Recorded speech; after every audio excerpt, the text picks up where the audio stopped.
Hello, hello, and welcome to the Rock Metal Podcast. I'm your host, John Harris, and today on the Rock Metal Podcast, we have Book of Worms.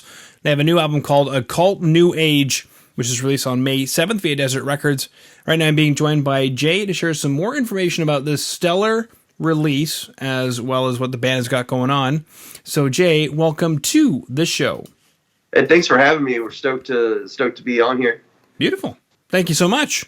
Now, this release, I'm looking at the artwork, and immediately as I look at the artwork, I start thinking, is this I don't want to use the term Buddhist or maybe meditation, but are we starting to fly along those lines because we have some meditation and multiple heads and things going on? We're getting there. We're not quite there.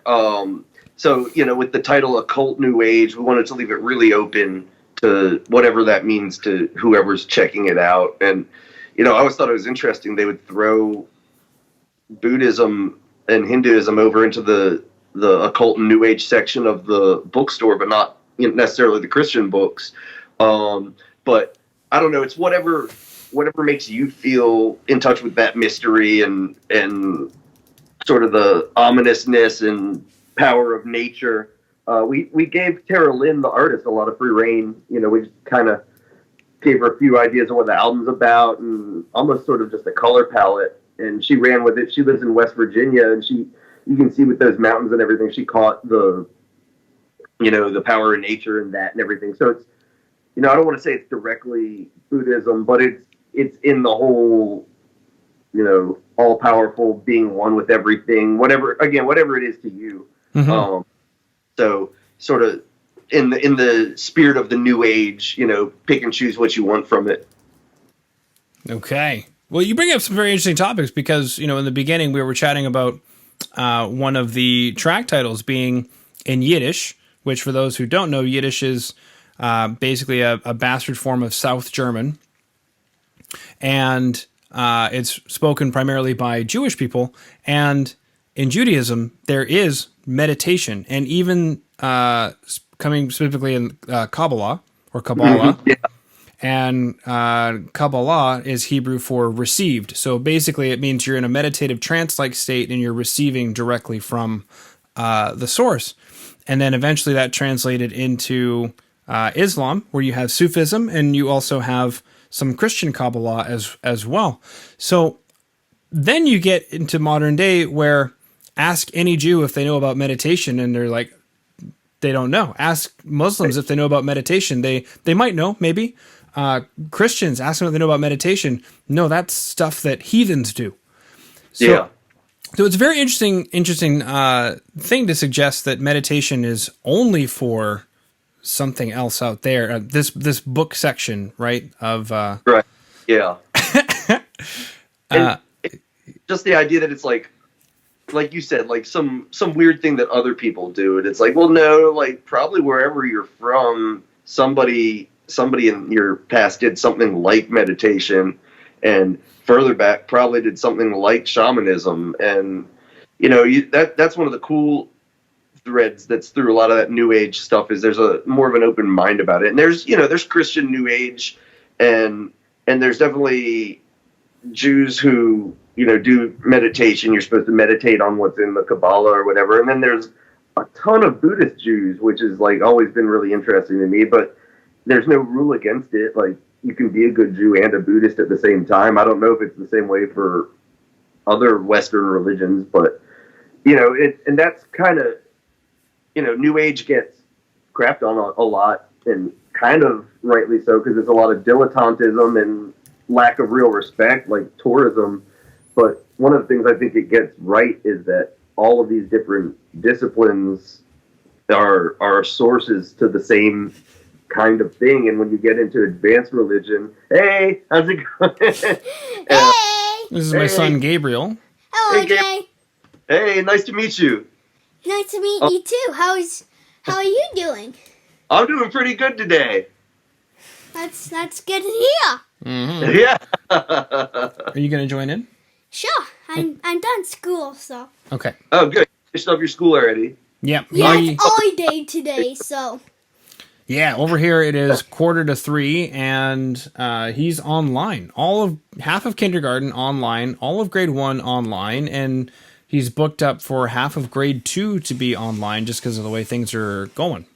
Yeah, definitely. I mean, that's the way it is for everybody now. It's pretty wild. Yeah, I can't imagine how he does it, but he's a trooper. He's managed. Yeah. Beautiful, sweet. Okay, so you were saying? Yeah, all of those disciplines and studies, it's all kind of a mainspring to the same thing, and you get advanced enough in anything, whether it's music or religion or physics, and it all kind of gets back to sort of a molecular, we're all stardust thing. So there's cheesy elements to it, and then there's really cool profound elements to it, and I think all of that's cool. Mm-hmm. That cheese could be stardust. The cheese is stardust too, man. I mean, it's all stardust and cheese. That's right. Oh, man, wasn't it? Oh, I just lost his name. No, not happening. I'm going to get the name back. Carl Sagan. Didn't he say that everything was stardust? Yeah. Yeah, exactly. Billions and billions of stardust or stuff. Can't remember what he said. Anyway, which takes us into this record. Is this record an expression of... Obviously, it's called Occult New Age. Is there a concept, a theme, a story? Yeah, a little bit of a concept. So, it plays on our last 2 records were both literary themed. The first one was sci-fi fantasy. And then the next one was remythologizer, which is a term somebody came up with for Tolkien. And then this one went back kind of with the first record where it's like the name of a section of the bookstore, Occult New Age. And so more than any specific New Age philosophy, just the vibe of being in that section of the store, especially when you were younger and it was like kind of a musty, crusty bookstore, and you go in there and there's all these books on like weird stuff that nobody's ever told you about, and it just feels like, what? Maybe these things are real. Maybe there were ancient civilizations. Maybe I can astral project. And then you get older and it's like, oh no, I probably can't astral project, but it's still cool to think about. So it's more of just that vibe, and kind of maybe somebody would find it insulting to treat New Ageism as sort of a fantasy escape, but to my mind, that's most of what it is. So it's a form of escapism, but then the title's also a play on, what we're living in is an occult New Age. Everything's so mysterious, and we don't know what's going on, and so that's the other meaning of the word occult. So not like a concept album, like there's a linear story going through there, but everything's kind of just in that sort of paranoid, what's real, what's not, how are we perceiving things kind of feeling. Okay. I'm actually looking at the occult section of a bookstore right now on the internet. And because I can't go to a physical store right now in this moment, but Yeah, because there's a pandemic going on and there's an interview going on while there's a pandemic going on. Can you believe it? And of course, I remember going to that section several times, and it's almost like the lighting is different at that section of of the store, and you don't know if it's on purpose or if it's just because you shouldn't be there or something. Yeah, it feels like forbidden or secret, and then as long as you can keep that feeling, it's pretty awesome and profound. Like I said, you kind of get older and learn more about everything, and it doesn't have that same power. But the first time you go into that section of the bookstore and you're not sure if you're supposed to be there, it's kind of a cool feeling. Mm-hmm. Okay, now let's go into a couple of tracks that we wanted to chat about today, which was Hollergoblin. And what is that? Is that a goblin that's hollering? I know that sounds kind of basic, but... Yeah, he was... It's pretty regionally specific. So, a holler is sort of how people in Appalachia, the Allegheny Mountains, would say a hollow, which is kind of an area in the mountain that's sort of protected on a few sides by the mountainsides. It's sort of nestled in there, so there's only one way in and one way out. And a lot of times you'd have like an entire family or an entire crime group, blocking off one of those, and it's like their own little wooded hollow that nobody can get into or out of without them knowing. So in moonshining days, you'd see moonshine stills. Later you'd see grows, or even later you'd see maybe like somebody cooking cooking meth or something in a trailer. The point is, you don't want to be on somebody's hollow if you're not if they don't know you. And so the story there is that Sarah and I were driving in one of the national forests up in a mountain, and on the phone it looked like there was a neat little road that went across kind of one of the spurs of the mountain, and it was like, oh, that should be a really nice overlook. So we took it, and it started getting less developed and less paved, and everything was sort of encroaching around us. The forest was encroaching. All of a sudden, it's like a dirt road. It's too narrow to turn around, and it just became obvious we weren't welcome. We couldn't see anybody, but that feeling like you felt observed. And again, it was so narrow you couldn't really turn around. And we got to a place where there was 2 trucks that just had the road blocked. And again, it's just middle of nowhere, no cell service. And so we're like doing like a 20-point turn, trying to like turn around and go back down the mountain because we're like, we really shouldn't be here. So in a real sense, the song's about that. But a Hollergoblin is sort of like any sort of spooky creature that lives in one. It could be a Bigfoot or an alien, depending on the region you're in. So it's a mix of those two things. Like, yeah, we shouldn't be here. We're not welcome here. But then also sort of like what isn't welcoming us here. And so, we took like the normal, I guess, real life paranoia of like, oh man, we might be on somebody's land where we shouldn't, and made it like, what if it was more than just a person's land we were on? This is very true. Yeah. I'm looking at pictures right now. Of hollers or of goblins? Well, I tried to find the goblins, but instead I settled for the hollers. Yeah. And there's a lot of black and white pictures of creepy people. Yeah, that's the stereotype. And of course, I mean, it's like anything else. You don't want to like stereotype the whole region or stereotype all the people that live in an area as being sketchy or anything like that. But in general, when you're somewhere really rural and remote, it's not good to wander onto somebody's land, or at least, and more so in the U.S. than in other countries. I know other places there's like the right to roam and things like that, but here, like, if you're on somebody's land, a lot of times out there, they'll assume that you're of ill intent one way or another, whether you're some sort of government actor or a rival. I don't know. You just don't want to find yourself in that situation. Mm-hmm. Okay. I got a nice swing set, though. I'm looking at Yeah. Beautiful. Or maybe not. I don't know. Okay, now, one of the next things we were going to chat about is Keinehora, which means, in Yiddish, no evil eye. And evil eye is like the jealous eye, looking out and going, I want that. How can I have that? And you nailed it with that, because that's what we talk about in the song. It's again, like, we like stuff that has all these multiple layers. So are these people really afraid of like a demonic evil presence like getting you because you were happy about something? Or are they maybe talking about their neighbor's evil eye, coveting what they have? Or even one beyond that, are they talking about their own eye being proud of what they have? Or is it all three? And again, it's just so fascinating to me to think of times before the 1900s, when like these things were just real to people. Not like now where it's like, oh, that's a neat symbol. Like, if you lived in a village your whole life, maybe that felt very, very real to you. But, it's along the same line as don't count your chickens before they hatch or anything like that, any of those kinds of things. But it just has such a sinister connotation, and it kind of doesn't matter if it's a demon or if it's your neighbor or if it's yourself. If obsession over what you have it could be bad enough on its own without there even being an evil eye. Mm-hmm. Yeah. And I'm reminded of a couple of things. Yetzer Hara, which is Hebrew for the evil inclination, so the desire within you to do wrong, or the snake from the garden is the Yetzer Hara. Yeah.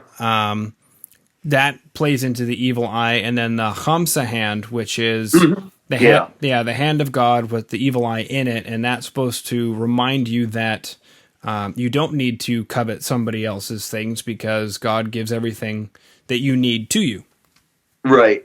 Exactly. And I mean, and all of that kind of goes into the same theme that I've been kind of pushing about the album, which is like all these like kind of new agey or folklore things that then have like kind of practical causes, but like in the web of like, you know, OCD and all the fears that we have and things like that, you know, sort of the practical reasons for it get lost. So maybe people forget over time. Yeah, don't brag about how awesome your daughter is because people might be jealous, and you know, don't brag about how awesome your daughter is because a demon might, you know, ruin her face or something. So I don't know. It's crazy to me to the interplay between like practical worldly fears and then these like superstitions and beliefs that we end up with. Yeah. So is it almost kind of a discourse between practical advice and I guess how it needed to be packaged 3,000 years ago? You mean us, the songs? Yeah. No, we try. I think we try more of a less of an omniscient narrator role and more of a, you know, you're somebody in it. So in Keinehora, I think you imagine yourself as maybe a 19th century peasant, and so these are not just metaphors to you, but we as the listener and maybe me as the bassist know that there's like a whole interesting story, but you know, maybe if you're down in those fears, you're not thinking about how interesting the roots of those fears are. You're just like, man, it would really, really suck if something happened to my daughter. I don't have any more daughters, you know? Yeah. Yeah. Very true. You can't just go to the store and get one. Or maybe you can. Right. I don't know. Well, not yet. Not yet. If one of your children goes missing, like if you went missing, what do I do? Look for me? Look for you? I would look for you. Of course I'd look for you. Yeah. You can't just go replace. Yeah, or Avila, if Avila went missing. Yeah. Boom. Okay. Now. Oh, something to mention, speaking about Hebrew. Teddy's actually from Jewish. Me too. Yeah, we're just a couple of Hebes hanging out right now. Yeah, right. I mean, I'm not Jewish. Shalom Aleichem. I'm not Jewish, but he is. You're not. Yeah, my wife's not. Okay. Yeah, my wife isn't either. My wife is actually a white witch, and I believe it says somewhere in the scripture that I shouldn't be doing what I'm doing, but... Yeah. Don't worry, I think I'll cut that out. I don't know. Yeah. Secrets of Daddy, episode 1. Wow. There should be a Secrets of John episode 1. That sounds like a good idea, actually. Yeah, exactly. Well, the way I put it is, if Hashem did not want you here, you wouldn't be here. Exactly. Makes sense. And love overpowers all. Okay, you mentioned you're the bass player.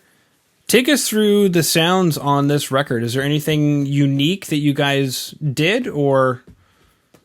Yeah, we tried a lot of actually new stuff this time.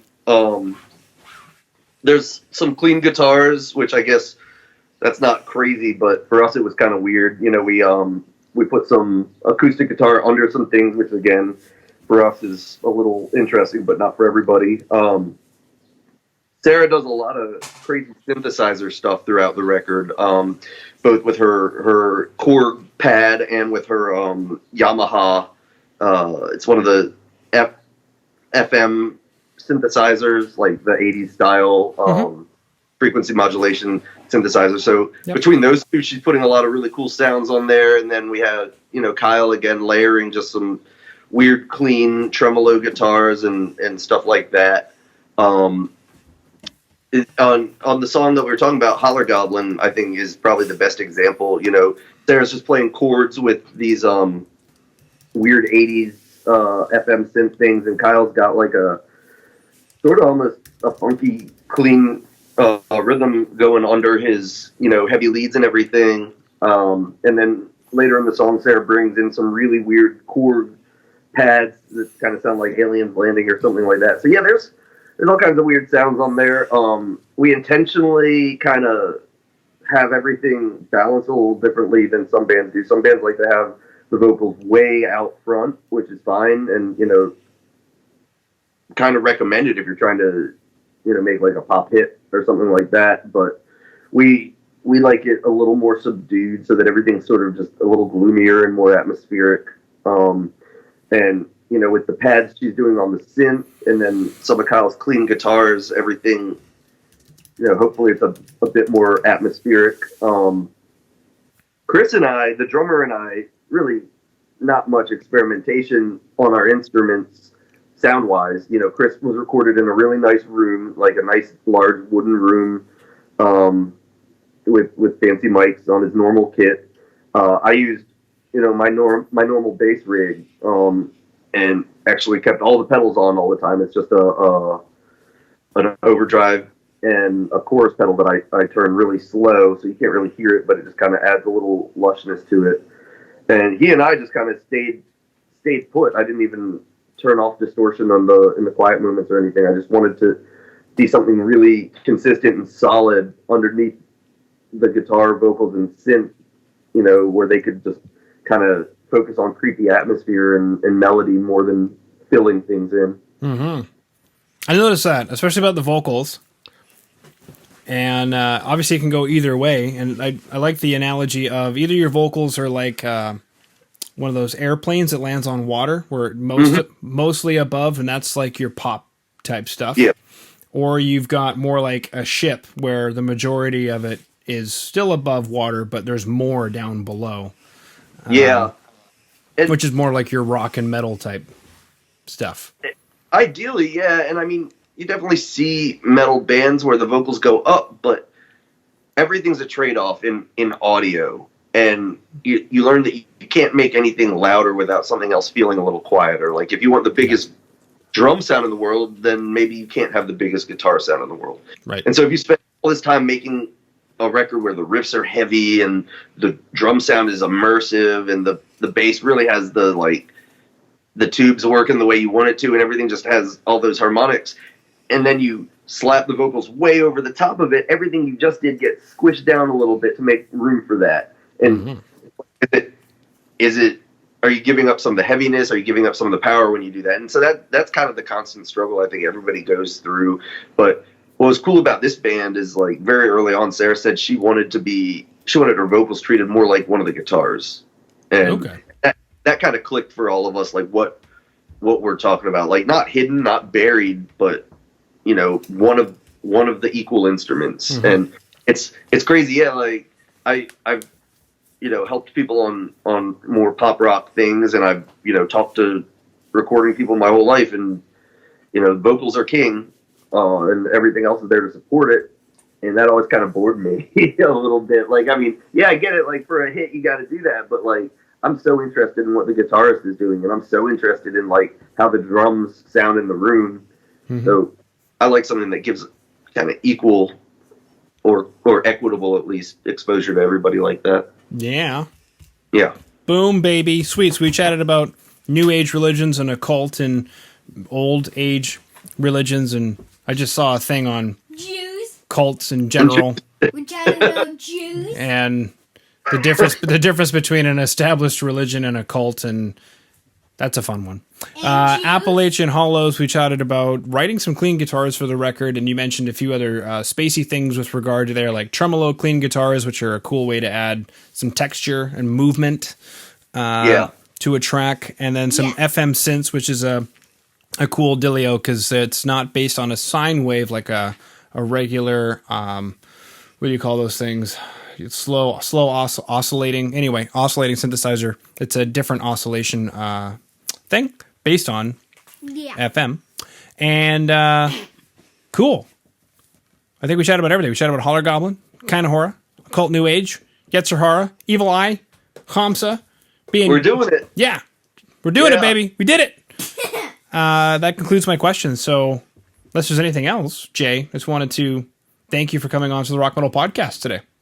Now, I want to thank you and your listeners. I really appreciate the opportunity to talk about the record. You know, we're real happy with it. We're really excited, and it's fun to talk about. And it's really awesome that there's somebody that wants to actually hear us talk about it, because I'd be talking either way probably. Okay, I just imagine you in a room by yourself, just hanging out the way you are, talking to nobody. Unfortunately, that is completely accurate. Like when we got off the phone, I'm just going to keep chatting away.